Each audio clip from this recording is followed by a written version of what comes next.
people in the stream today. Oh, awesome. Okay, cool. I'm Denman Gustav. I used to write for Reign of Gaming. Now I work for Riot as a website content coordinator. And I've cast it here a couple times, or once or twice before.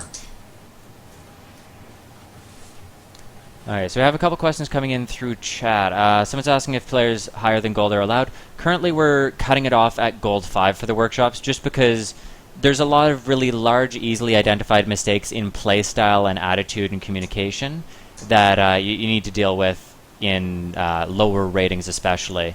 There's nothing wrong with that, but it definitely does make it a little harder to do a workshop when someone's maybe really just needing to refine how they're trading damage or what objectives they're calling. That's a lot harder to pick out in a single game of Shoutcast.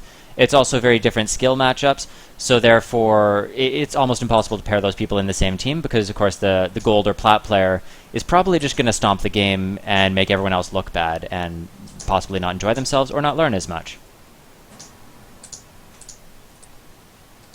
Okay, how's the volume difference now? Volume difference should be okay. I'm sort of adjusting it back and forth. Okay. Alright, so picks and bans have finished up here. Blue team has banned out Morgana, Tristana, and Kassadin. All relatively good bans. I'm a little bit surprised that they banned out Kassadin. I don't see him often, especially in lower ratings.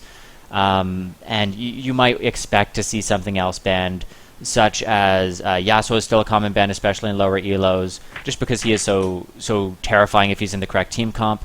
I also oftentimes expect to see things like Braum or Thresh still taken out. But overall, it's not a bad ban in my mind. Purple team has then banned out Jax, Yasuo, and Garen. I think the Garen is a target ban because we did restart this match. If it's not, then I question why you're banning Garen. Yeah, definitely. Yeah, not generally something you expect to see banned out. So then in terms of overall picks, they have an Orianna mid, a Ryze top, a Xin jungle, and then bot lane is going to be a Nami combined with Lucian. So they have some decent AoE there, just between the ball delivery system on Xin, Nami ulting across it, and then Ryze trying to combo on top of that. But it's not as though they have crazy lockdown. That's a fairly difficult combo to pull off, especially in an unorganized team. It's not as though they have like a Mumu Ziggs Malphite or something where it's just going to instant pop everyone on the team. And then that's going to be facing up into an RA mid, Nasus top, a bot lane Jinx Thresh, and then a Tryndamere jungle, which is not something I normally see. It is also possible that the Garen is like an anti-bully ban, just because it is an Nasus top. But if that is the case, I'd much rather see something like a Nidalee ban, because she can really dominate a lane right now, especially Nasus. That's one of his worst matchups. That's fair enough. Yeah, I know that in the previous game someone had hovered over Garen, so I'm assuming that's why it was banned out, especially if they were saying that they were going to pick a Nasus. Okay. In terms of the purple side's team fights and scaling, Tryndamere, if he were to get rolling, if he, let's say, magically landed a gank or caught Xin out and was able to get a kill or two and was able to farm up, he is going to be scary, but I would be much more concerned with Xin with his early gank potential and similar amount of snowball potential. Then in the top lane, of course, Nasus is a threat you have to deal with or he becomes pretty terrifying.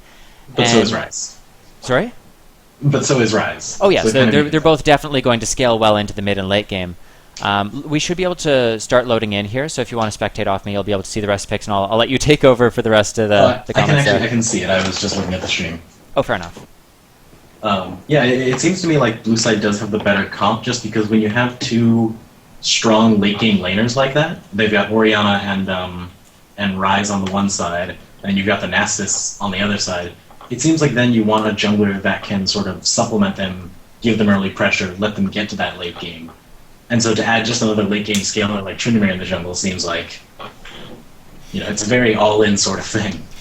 For sure, and someone like a Xin, or even, let's say they wanted something that scaled slightly better in terms of potential, they could even pick like an Udyr or something, where you have the opportunity to either farm up and become beast mode yourself, or to try and jump in and land those early ganks, have that early kill potential, and try and snowball off that either yourself, or to help that highly scaling top laner. I think if I were picking a jungler into the team, just someone who plays mostly jungle, Vi to me or Jarvan feel like the two strongest picks. because you still have that snowball potential to build damage if you get ahead, but you have good ganks to help those lanes, and also there's no real initiate on purple team, so having that Vi or that Jarvan lets you start fights if you need to. If they were to replace, let's say, Tryndamere with a Jarvan, that would actually be quite interesting, because they're then locked up for Jinx to rocket across them. Thresh can pull or flay anyone who were to jump out of it, and on the enemy team it's only Lucian and Xin who can easily escape that ultimate. It's not as though you're versus an entire team with gap closers dashes to jump out of it. And you'd really shore up the lack of mobility on Jinx, and then once she gets a reset, then she'll really be okay to kite around in team fights. But with a Tryndamere there, I feel pretty good about the potential of, say, Ryze to get damage onto Jinx, or Xin Zhao to dash onto Jinx and follow it up with the Orianna ulti, or even just the Nami tidal wave. All of those things could get the team immediately onto Jinx. And normally that's not a problem when you have a Nasus because of how well he scales, but since they have Ryze and Orianna, their team scales equally well. Exactly, yes. Now, I'm actually not overly familiar with the Ahri versus Orianna matchup. Correct me if I'm wrong, but I'm assuming Orianna should win that just because of her bully potential in lane, just from auto attacks, her shielding. Exactly. Pretty much every trade goes well for her. Before the nerf, Ahri used to win that matchup because at level 6, even through the shield, if Ahri had purchased, she could one-shot Orianna. Now, with the nerfs to how her ultimate and stuff works, that's not really the case anymore. It takes her longer to get her damage out, it's more reliant on landing charm, and so that early advantage that Orianna gets really snowballs because it's no longer a situation where if you make one mistake as Orianna, Ahri kills you. You're just going to farm she's up also more reliable in terms of mana costs. Exactly. Because, as you mentioned, she's so reliant on charm for Ahri that if she doesn't have enough mana for a full combo, she falls off. Whereas Orianna, she can still just Q auto or QW. If she's missing one of her spells, it's not the end of the trade for her. 30 seconds until in the top lane, I will say that's not a fun matchup for Nasus. But one thing I've noticed about Nasus, especially at lower levels, is people don't quite have the concept of what it means to beat a Nasus. It's actually not to bully him in laning to get kills. It's to prevent him from having an impact. So, typically speaking, that's pushing down towers and then roaming and making big plays. And so Ryze with Teleport is in a really good position to do that. If he can get, say, an early zone off and take that tower down quickly, he can teleport to bot lane, make a play, take Dragon, and then it doesn't matter how much Nasus scales. That's really how I'd want to see him play that matchup. That's definitely true, yes. But he also just has the advantage of Xin Zhao's ganking for him. So Ryze is really going to have strong potential in that early game. Now, I've mentioned this a million times on stream, but I do want to bring it up because it's so important. Level advantages in bot lane right now are massive. It's pretty much what decides the lane outside of ganks or complete outplays. So both of these bot lanes I would expect to see trying to shove up a little and hit level 2 first without pushing into the enemy tower completely. If either of these supports lands an engage at level 2, it's going to be blown summoners or kill or just setting up lane pressure enough that should be then decided in that team's favor. But you really do have to keep it that advantage in mind, and you have to play towards it. Exactly. I actually, as someone again who plays mostly jungle, I actually prefer if my lane will leave and get to their lane early, abandoning me for leashes, because I'd rather have them hit that early level 2, because bot lane's such a hard lane to gank into once it gets snowballing. Especially if you're a champion like Tryndamere, who doesn't have CC. Yeah, for sure.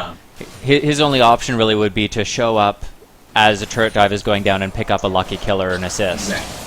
Another thing that you can really do to abuse the level 2 in bot lane is I noticed that Jinx started with her Q. If you put yourself in rocket form, you can kill off the whole wave really quickly. And it basically guarantees that you get to level 2. Exactly, and at that point you still have enough mana even after that wave that if Thresh lands an immediate level 2 hook, pulls in, flays backwards, auto attacks, you can drop traps behind them during that, and they're CC'd for so long that they're forced to flash or die. It might not seem like a big deal, but if you look at Thresh's health right now, he's already gotten chunked down, he's had to use a couple of his potions, and the reason that level 2 is so important is level 1 champions who can sustain don't really care about the initiate of, say, Thresh or Blitzcrank, because there's nothing to follow it up at level 1.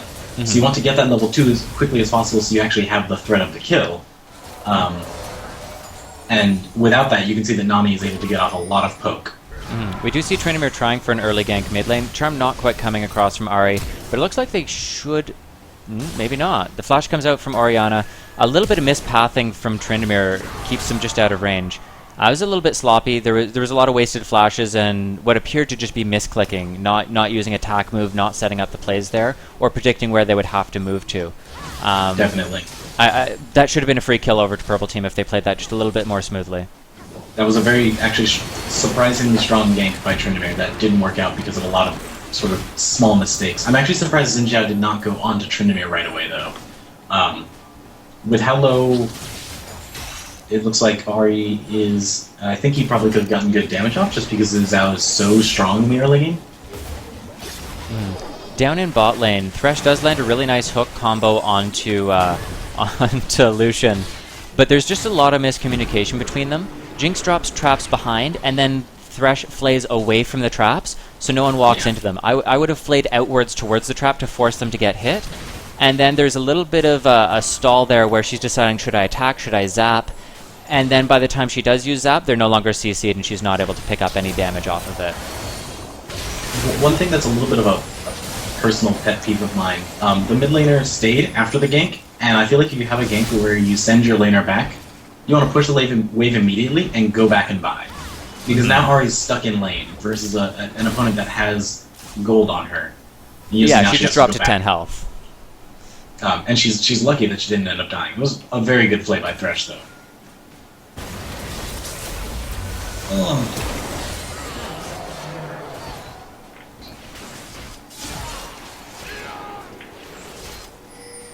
I think if Thresh had gone a little bit more aggressive there a little bit early, that could have been 2 kills for them. He stopped moving forward because I think he was a little worried that he was going to get poked down. But all he needed to do was, after his first auto attack, take a step forward into the bush so he'd have vision, and then he would have been able to land the second flayed hook, or even just flash auto, because he does have flash up still, and he would have had the double kill. So the reason in my head I would say Thresh should fight that is not because I like memorized all the skill numbers of damage and everything. It's just that Thresh was standing in what looked like 7 minions for his team, and there were maybe 2 or 3 blue minions around. So that's just a lot of damage early on. So it's really important to look at those minion numbers and see, okay, hey, I have a bunch of minions. That means I can go aggressive. Top lane, we see, kind of like I was saying, it doesn't seem like players really know how to bully Nasus at lower levels, just because it's a very intensive thing. You don't just want to zone him out of 10 CS, you want to make him miserable. He's about to hit 6, and that puts this matchup in a pretty bad position. You'll see that he's rushing the MR, and he's going to be very hard for both Ori and Ryze to kill at this point. And just to add on to what you were saying, Ryze feels like he's doing what he needs to do, but he's actually not. The pressure he's applying, he used all his mana to shove into tower. Nasus is just going to sit there and say, thanks for the Q stacks. Exactly. Even if you're going to miss the CS, stand past the minions whenever it's safe to do so, and make sure that he cannot ever come close. Freeze the wave, even if you're not winning the lane in terms of CS, you're winning because he's not stacking up as quickly.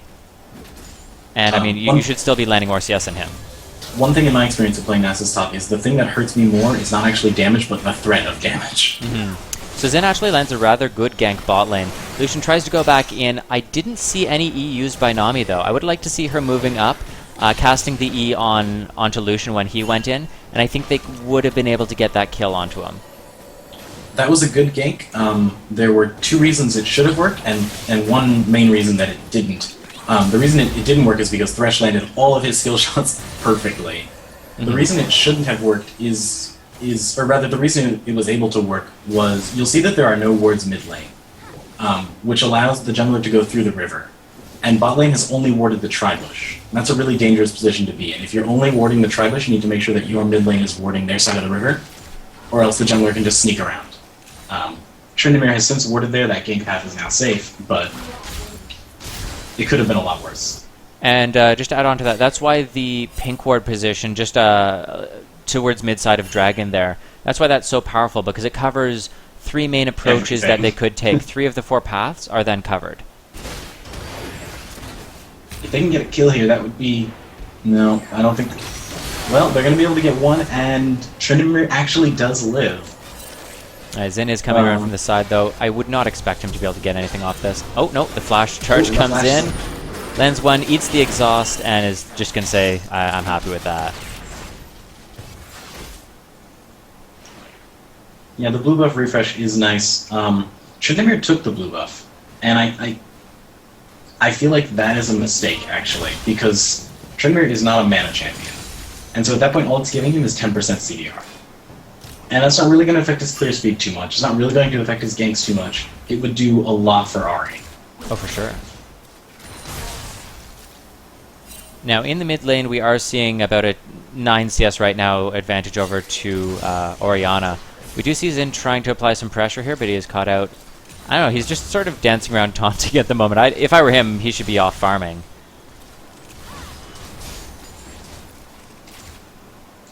So, just switching over to items for a second. Looking at top, we have pretty standard.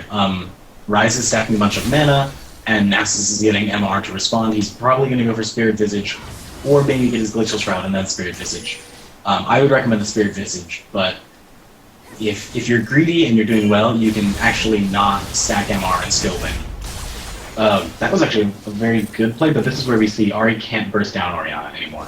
Mm-hmm. Yeah, she was able to get out of the main damage and CC, but if you're not landing the charm, you're not landing the kill. Exactly. I do like the Sheen path on Lucian, but I don't think it's the strongest one right now. I think Blade of the Rune King and Yomu's it tends to be what is strong on current Lucian. Mm-hmm. Oh, Tryndamere trying to go in with his ult onto Ryze. He's going to get caught out, though, and gets taken down. It might be worth it, though. Nasus can pick up a kill, but I don't think he'll be able to with Xin coming in like this. He has no armor, and that means Zinjao's damage on him is going to be huge. Mm-hmm. That's actually one of the strongest counters to Nasus, is having your jungler and your top laner split damage. Because that means he has to itemize for both types of defenses early on, and it makes your ganks that much stronger. Mm-hmm. And, of course, ideally, if it was the perfect world, he'd much rather just stack CDR and stack his Qs faster. But if he's forced to take care of both itemizations there, it slows him down that much more. Well, you're generally going for both, but the issue is you can't just rush one in lane and be invincible. Exactly. But the other thing that I wanted to point out is the Relic Shield on Thresh. It looks like he's doing a pretty decent job of getting the passive proc. It's a little bit hit or miss on Thresh, I think, just because he is ranged, so he doesn't get the execute. But if you're good at landing last hits, it'll still hand off a lot of gold. Right now he's shared 268 gold. That's the equivalent of about 9 CS for his 80 carry. So that's not all that. No, more like 10 to 15 CS actually. So that's actually a pretty good benefit. That puts Jinx ahead in a matchup that is not that strong for Jinx. I just want to point out a significant misplay that Trynd just made. He looped around to try and steal doubles, but in the process he went right as minions were walking through, so he got spotted out. Now, in this case, he's not going to get punished for it. But that's the thing I see a lot of junglers do. They don't pay attention to where minions are going to be in the lane, and therefore they just get spotted out and wonder why they died. Definitely.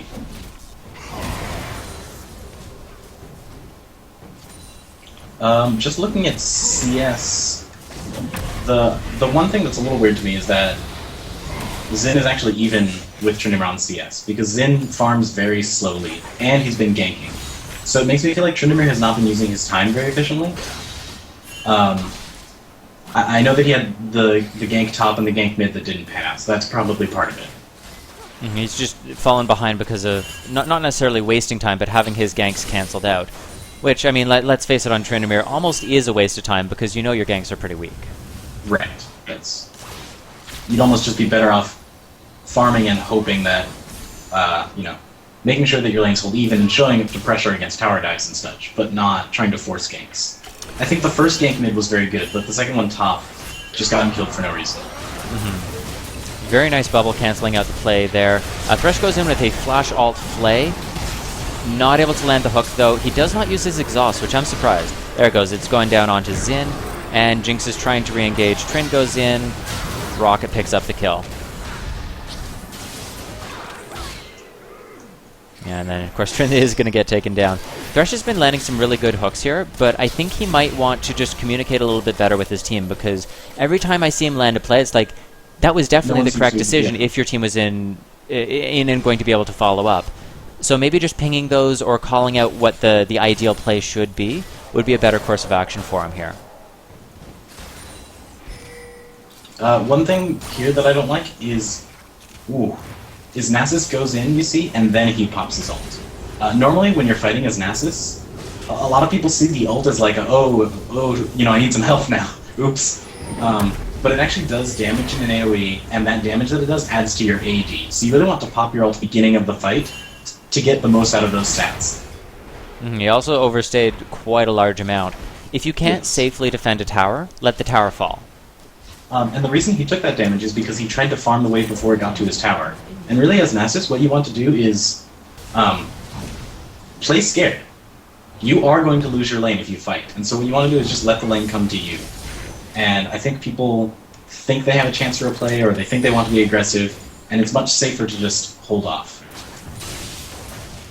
It looked like the synergy was a little bit better there, though, between Jinx and Thresh, where the traps were set down appropriately behind the target when Thresh went in, and that's what makes Thresh Jinx such a strong combo. Mm-hmm. Also, a little bit delayed on it, and I don't want to feel like I'm picking on Ahri, but pretty much every charm I've seen come out from her has not been in the right location. So she really needs to work on her skill shots and positioning. It's one of those things where you can talk all you want about hit your skill shots, but a lot of people just don't realize how to improve at them. And what I generally try and do is I say, okay, this is around how long a skill shot's going to take to go from me to where I think they're going to be. Then after you use the skill shot, you say, were they where I cast the skill? And if not, you know you've aimed it incorrectly. Yeah. If they've dodged out, okay, well that's something different. But if your skill shot isn't even going where they were walking to when you cast it, then that means that you essentially had no chance of hitting it unless they walked into it on purpose. And that's what I'm seeing with a lot of his skill shots. They're just not in the correct location at all.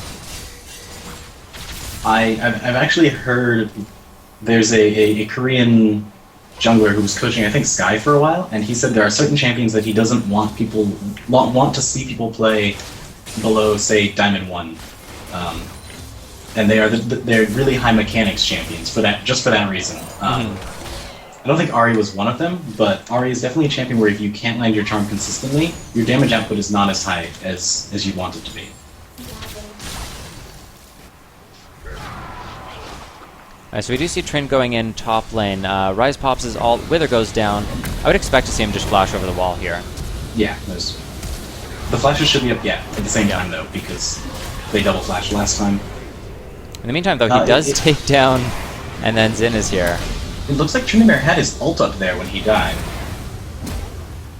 So I'm not sure if he just wasn't paying attention or what, but that's a pretty big mistake. Mm-hmm. Now, they do get the flash off of Xin and walk away, so I would actually say that that's pretty worth it, because this is going to give some free farm over to Nasus if he stays in lane and picks that up. Instead, though, it looks like he's trying to get some vision in the jungle, see if he could steal away a blue. If I were him, though, I probably would have just picked up the couple quick stacks and then gone back to base. In mid lane, Ahri almost lands a kill for herself, but just wasn't able to land a full combo, and just not enough damage coming out. Ooh. Ahri just barely makes it out of there. That's about the third time I've seen her live with about 5 to 10 health, and it makes me wonder what runes Orianna's running, because I wouldn't be surprised if if she was just running a different rune and he would have died every one of those kills. Right. Or fights, I should say. And Jinx decides to flash in. Xin is here, though. She's going to take down one. Ugh. I just really hate these early game or mid game dives. They really bother me. Yeah, they're very risky, especially when you're running a damage-heavy jungler like Tryndamere. He did have his ultimate up, of course, but... so just looking at runes, the Orianna's actually running what looks like M-Pen AP per level and a weird amalgam. There's actually attack speed in there. Yeah, so I was right. If she had just standard runes, she probably would have got both those kills. And I do think there's definitely something to be said for standard runes. As much as there is room for creativity in runes, I would not disagree with that. there's also something to be said for the stability of knowing exactly what a rune page does and exactly what a champion can do. For sure. Especially when you're talking about such a, an all-in champion as Ahri. She has to hit that combo. She has to land all of her skills on the same target. So we do see the CS going more and more in Orianna's favor.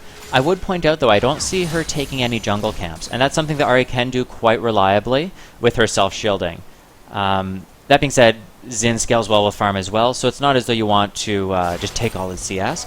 But if he's on the other side of the map, if he's in base, there's no reason not to take a quick Wraith camp or build out that little extra advantage for yourself. This is just actually a bad gank by Tryndamere.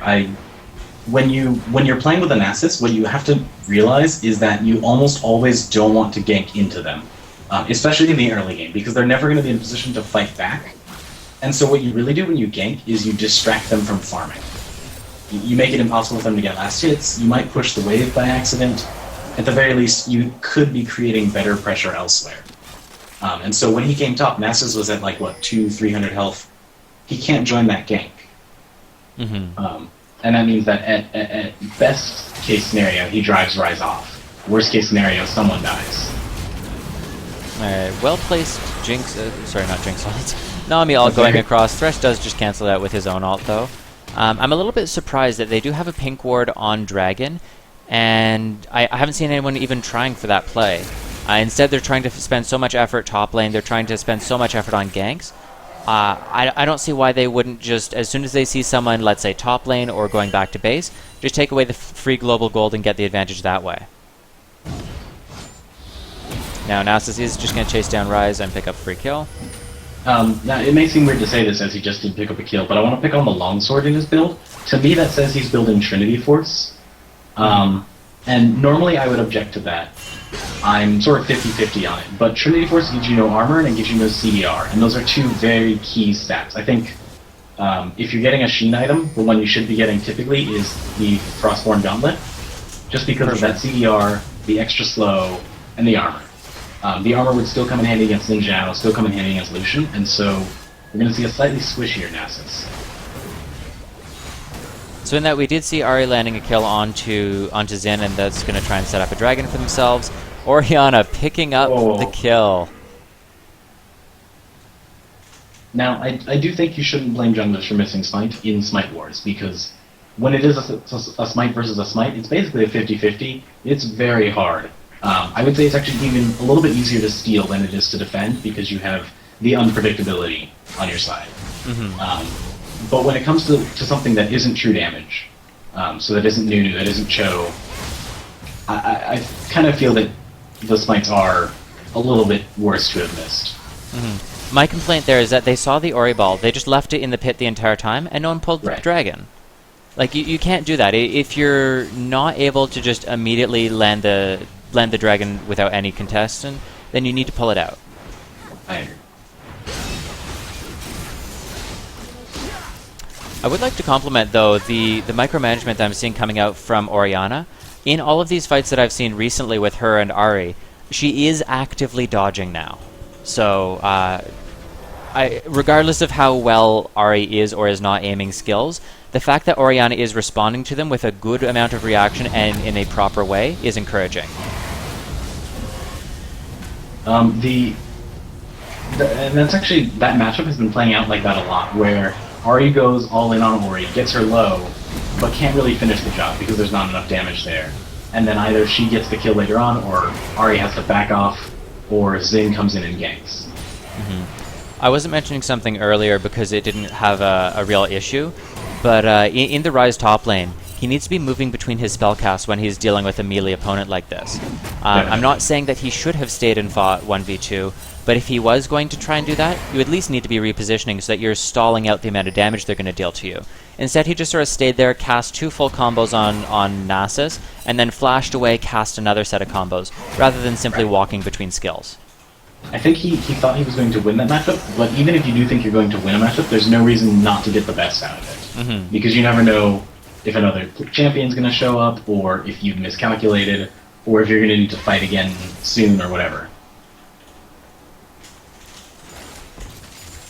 Alright, so we're up to about a 50 CS difference mid lane. Bot lane's actually still quite close. About 10 CS over to Jinx, but just based on how the lane's been playing out. Well, it's interesting to me that Jinx has been pretty much pushed in almost every time the lane goes bot. And yet she's ahead, I mean, she's ahead in CS, she's got those kills. Well, every time I look bot, Lucian shoves in very, very heavily, then Thresh engages and Jinx picks up a kill, or a jungle gank comes in and they pick up a kill. So I would just mention over to Lucian, he might want to work on wave control a little bit. You don't always have to shove into the enemy tower. Ooh, that was actually a very good juke by Nasus. I think he's going to get caught just because he's a little bit slower and Ryze is coming around, but a very crafty play at the very least. Yeah, it was a good attempt. The CS difference, though, in those solo lanes, again, is really what's the clincher for me, because whenever Tryndamere shows up, there's not much to be done. Whereas whenever Xin shows up, it's kind of like there's just going to be a kill there. And same concern I had earlier. I'm not sure why Tryndamere keeps trying to gank and fight when he's a late-game farming jungler.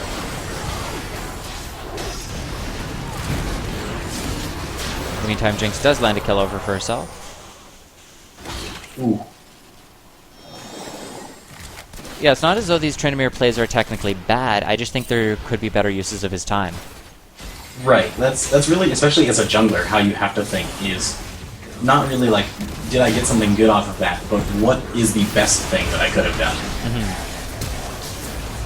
Nice escape there from both Thresh and Jinx. Orianna flashes over though, ults and picks up the kill for herself. Might be able to get a double here. Yep, there it goes over to Lucian instead. I don't like that Thresh turned around there for the hook, actually. I really don't, yeah. I think that's probably what caused the death. Because Jinx turned back as if she thought the hook was going to land. And Thresh also turned back, and that slowed them down enough that Orianna could catch up to them. And Orianna is huge right now. She has 200 CS at the 26-minute mark. Which is actually quite high, actually, for what I'd expect.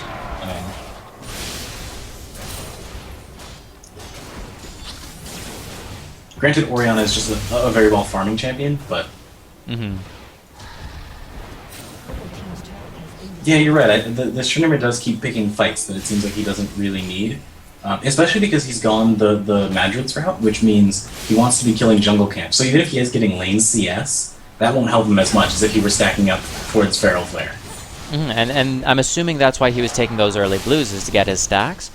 But that's not really useful when you're then just going to stop farming. You're going to put your mid lane further and further behind, because you know you can't help them any other way, right? You're not going to be able to gank in that. So I would... If he's going to take that route, he should definitely be farming up and then trying to gank. Jinx just barely lives, but then walks back into the Ryze. Miscast, actually, coming out from Ryze. I'm not sure why he did that. He could have just queued instead of doing a cancelled auto attack. So I'm actually really confused at this point by Nasus's build, because I thought he was going for Trinity Force. It does look like he's at least going for Glacial. My guess is he's getting Frozen Heart eventually and Trinity Force. He's going Hexbreaker. That's my guess. Huh. Because he's itemized heavily for magic resist. If you are in the situation of double AP, this is actually one of the times when I really like to pick Nasus. A Banshee's Veil as your second MR item makes you nigh invincible. And it also stops the thing that hurts you the most as Nasus, which is CC. For sure. Now, I know Hexdrinker is popular on a lot of top laners, but how would you rate it in terms of a Nasus build? I've not seen it before, so I can't really say. I would literally never purchase it. That's what I assumed. I just wanted to make sure I wasn't missing something important. The way Nasus, just to simplify explain, the way Nasus works is you're scaling up your damage based off of base stats, essentially. You're basically making yourself have a huge base stat. And so the way that you complement base stats is with penetration, not with damage. So actually, instead of Trinity Force, and I'm not the only one who does this, Hyph, who used to play Nasus a ton back in like seasons 1 and 2, prefers Last Whisper now that Frozen Gauntlet exists. Just because when you have that much damage in the late game, increasing it by a percentage just makes it even stronger. Whereas adding the flat damage on doesn't do very much. For sure. The other thing is actually the upgrade to Hex Drinker, Maw of Malmortius, is extremely gold inefficient. Hex Drinker is a very good item on most AD champions. Maw is a very bad item on most AD champions. Ari does land a kill on mid lane and is not going to be able to escape. Nice calling. That would have been very impressive if Ari had managed to get out of there, but when you're going in for kills like that, you have to think, what is the end result of this kill? Because the end result of that kill is they get to push for free. Mm-hmm. If you can dive into a 1v2 and get one kill, if you're not getting shutdown gold, it is never worth it. Because they're going to get the kill and assist. Exactly. They get the assist gold, and that person is still up somewhere where they can now push. And then if you don't succeed in the 1v2, well, now you're in an even worse position where you've just given up a free kill. I'm actually surprised, though, at how even the gold is. Purple team has had, it looks like, better control of the dragons, and that's... despite the one that Tryndamere missed Smite on, that was really, less about dragon control, more of a mechanical mistake. Mm-hmm. Well, the kills are over towards purple side by a medium margin, and they have gotten a number of shutdowns. As you mentioned, the dragons, and then, of course, on the split side, it's all farm. Farm and towers. Yeah, the blue side is hugely ahead in farm, except for in the jungle role, actually. Which is, again, kind of what you expect with Xin Zhao. He's not a very fast jungler.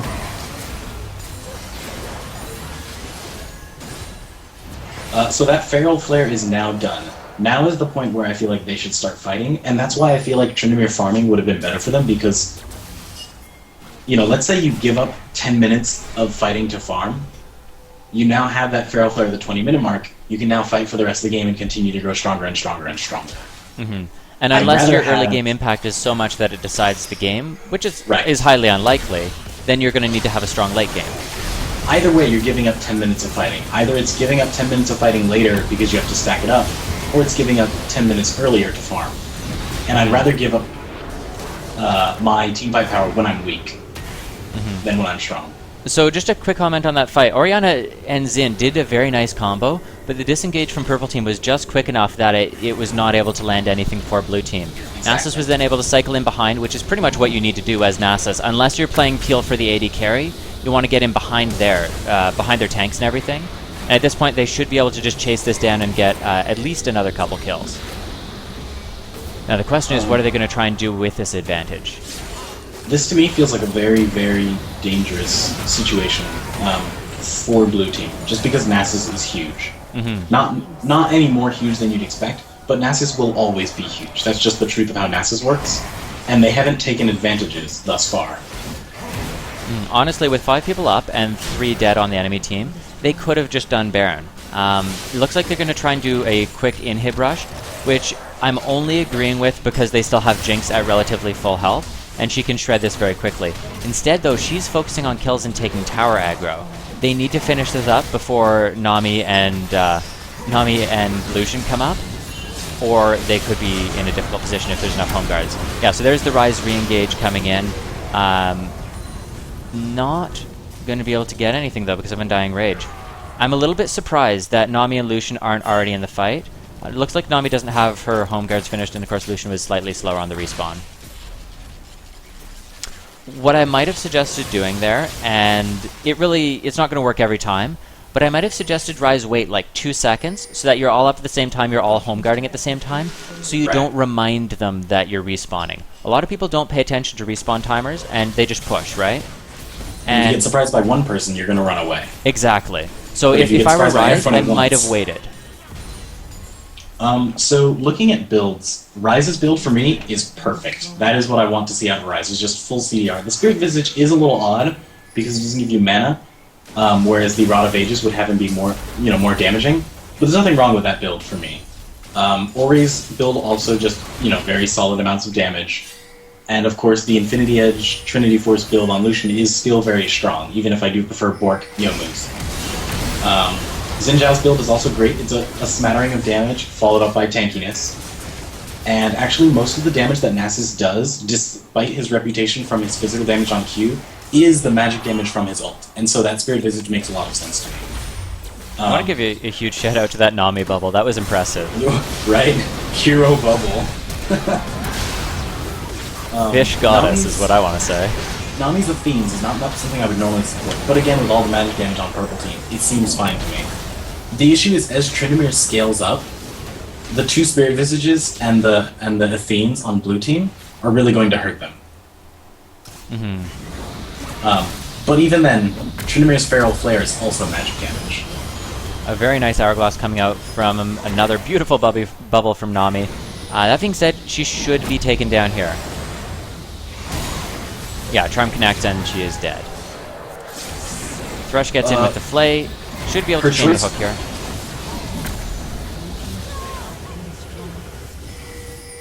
And they should be able to end off that. Definitely. So many of these workshop games, people just don't end the game, and it's like, that's what we're teaching you to do. Please just end the match. Looks like they are going to go for it here. They're kind of tanking that trend a little long. Especially when you have a Nasus. It takes 3 or 4 Qs to kill a Nexus. Yeah, okay, they're going to take that down. It was a little bit sloppy in how they played that, but at least they did end it, so good work there. So you were already going over item builds. I may as well let you finish with that, and then we can go over general decisions that could have gone better in that game and playstyles that could have gone better. I think somehow I ended up like 45 seconds ahead of you on the stream. It's definitely possible. So yeah, and then Rise finished the tier into Seraph, so that's all very good. On the other side, and it does seem weird to say this because they won the game, but just because you get the victory doesn't mean everything you do is great. I don't like the Trinity Force on Nasus, as I said, just because you could be stacking MR and being completely invincible. However, Trinity Force is not a bad item on Nasus. Again, it's just a question of what the best item is, and there are a lot of stats on it that you waste, like the attack speed and the crit on Zeal, for example. Ahri's build, however, is what worries me the most because of the CDR on Athene's Unholy Grail. Yes, that is a good stat to get on Ahri, because CDR is a good stat on anyone. And yes, there is a lot of magic damage on the other team. So that seems like the item you want to stick with. Having the Zonias is going to cut into your damage, where that Zonias could have been a DFG instead. And if you have the Athenes and the DFG, you'll be able to burst more people down. Whereas, as we saw, she wasn't really able to 100 to 0 any targets, and that's what you take Ahri for. Mm-hmm. I believe the Hourglass was picked up so she could try and bait out Orianna's combo and then re-engage. But instead of trying to bait out a combo and outplay and outposition, you'd be infinitely better just killing them. You're done. Exactly. And also she's very good at dodging Orianna's ult anyway with her own ultimate. Mm-hmm. The other thing that I think played really in the favor of Purple Side team is Thresh's itemization. You've got the Face of the Mountain and the Locket. And there are 2 basically hyper carries on Purple Side, or there are 2 glass cannon carries on Purple Side, Jinx and Tryndamere, and having 2 shields to put on them essentially, makes them much, much safer to run. And you saw there were a lot of times where one person would get out of a fight at like 100 health, or they would disengage and then be able to re-engage because of all the utility that Thresh offers. Mm-hmm. So I think Thresh actually did a very good job of, in some ways, basically carrying the team. If you look at his assists, he was involved in 21 of the 28 team kills. That's more than the jungler at 15. That's way more than the mid at 9. And typically, you see the jungler being the champion who has the highest skill involvement just because he's doing a lot of roaming around early. But instead, it was the Thresh, because he was able to make so many different plays in team fights. I would also point out that not rushing the Crucible is definitely the correct choice, because what CC are you removing, right? Crucible is an amazing item if you're dealing with incredibly long CC, such as Vigar stuns, Fiddle Fear, Morgana bindings, anything that's picking out a single target and saying, boom, we kill you now. Having Crucible is amazing for that. But in this case, they needed, as you said, those shields so they could get out of the fight and then engage one that they actually wanted. That's what needed to happen, so I completely agree with you. It looks like he was going towards a Crucible at late game, but not rushing it. That's a really, really good decision on his part. And then finally, one last thing that I just noticed is Xinjiao upgraded Brutalizer to Black Cleaver, and that is something you should always do as a last purchase. Black Cleaver is extremely inefficient, especially when there's no other sources of physical damage on your team to boost from the shred. There's just Lucian. You're running a Rise Ori comp. I'd much rather see Youmu's or just see Brutalizer go unupgraded until the end of the game. Yeah, I actually didn't notice that. It's a good comment. I think he bought it right at the end, so it doesn't really make a huge difference, but... Yeah, in terms of Tryndamere, I'm assuming that's pretty much what a jungle Trynd would build. I mean, it's not like it's a common pick. Yeah. Most of those are like small things that I feel like I'm picking on build-wise, though. The items were generally right. There was no one like building Glass Cannon Garen. Yeah, okay, well, I think that pretty much wraps up the overall comments there. In terms of playstyle, I didn't have too many issues. We already commented during the game, such as Ahri really needed to work on her skill shot combos, because if you can't land them, there's not much point to playing Ahri. Nothing against her as a player, but if she's not either going to practice those and hit them, then maybe she should consider a different champion that's a little bit less combo intensive. Nami had some really, really good bubbles, but I had some concerns with their laning phase, where I mentioned that Lucian was just constantly pushing in, and while that's not necessarily Nami doing that pushing, both of them are, well, they're a duo bot lane in this case. They need to be communicating what needs to happen to build up an advantage, so either of those two people might want to sort of decide, okay, how's the best way to push this advantage for ourselves? And just constantly shoving in and letting the enemy team free farm and then gank you really wasn't the ideal circumstance there. So that was one of the other comments that really popped to mind. Outside of that, really good work, everyone. And huge thank you over to Gustav for helping us with shoutcasting this match. I believe you said you're here for Sunday. Is that correct? Correct. Awesome. Okay, well, thank you so much for that. I think we're pretty much done for today. We had a very nice invade, so I wanted to introduce some of the new viewers to the workshop, what it involves, and give a quick example of it. So it was awesome that you were able to join us. And thanks for having me. Yeah, not a problem. Anytime. Have a good day. You too.